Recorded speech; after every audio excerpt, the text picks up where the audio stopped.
Kinds of sovereignty. Guys, today in this lecture we will try to understand different kinds of sovereignty. Uh, with the passage of time, or with the development of political science, when the concept of sovereignty was used in different contexts, different different aspects of sovereignty developed, and in political philosophy we considered them as different kinds of sovereignty. However, some political scientists believe that they are not different kinds of sovereignty, rather they are the sovereignty is the same and they are different aspects of sovereignty, but commonly are considered as different kinds of sovereignty. First one is the titular and actual sovereignty. A titular sovereignty is the legitimate power to use sovereignty, but it's not using those powers.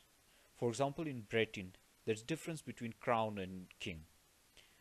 Crown is the office, or crown is the actual power, but the king, who is the head of the crown, or who is actually the crown, is not using those powers by himself or by herself.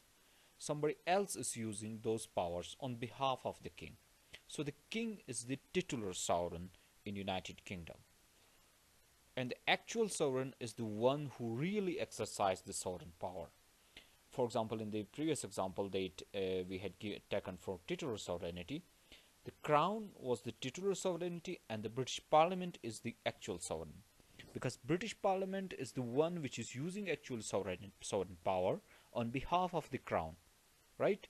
Crown is the actual sovereign, or sorry, titular sovereign, right? Because he has the legitimate power, but he or she is not using those legitimate powers. So, king or crown is the titular sovereign, and the actual sovereign is the Parliament of the British or British United Kingdom, which is using powers on behalf of titular sovereign. And the next one is the legal and political sovereignty. Legal sovereignty is the power whose authority has been constitutionally recognized, right? Or the state laws are the legal sovereign.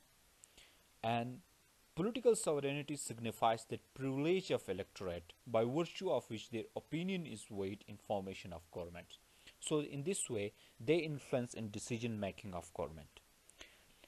In case of clash between legal sovereignty and political sovereignty, legal sovereignty is given more weightage because it has the constitutional backing, while for political sovereignty there is no constitutional backing, and the political sovereignty is used only during the time of election, when the people use their will to choose government, and that way they can translate their wills into policies, right? Political sovereignty is dependent on representatives, while legal sovereignty is not dependent. It's or in simple words, we can say the legal sovereignty is the state laws, and the political sovereignty is the will of the people that they could use during election process. And now the de facto and de jure sovereignty. De facto sovereignty or de facto sovereign is the actual exercising powers, but not constitutionally recognized, right? While de jure sovereign is the one who is not exercising the power but constitutionally recognized. Guys, de facto and de jure are not same to as titular and actual sovereign. They are different. De facto sovereign is the one who had taken powers by force or by any unconstitutional mean. His sovereignty is not liked by the people, right?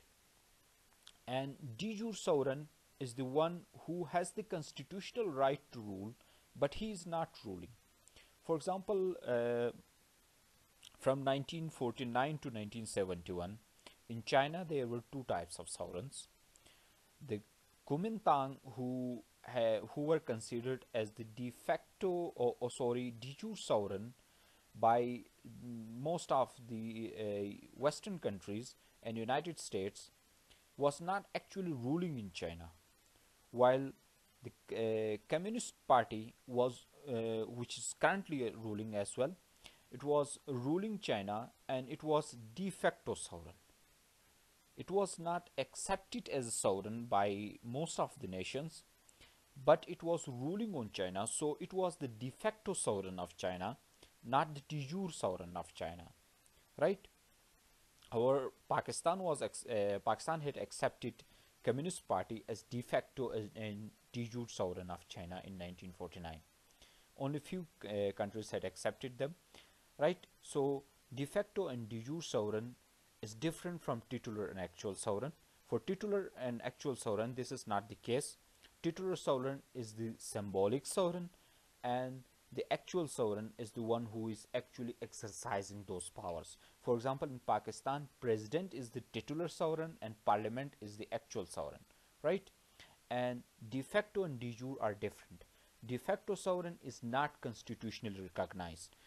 It's not liked by the people, while de jure sovereign is exercising power but is not exercising power, but it is the constitutionally recognized sovereign.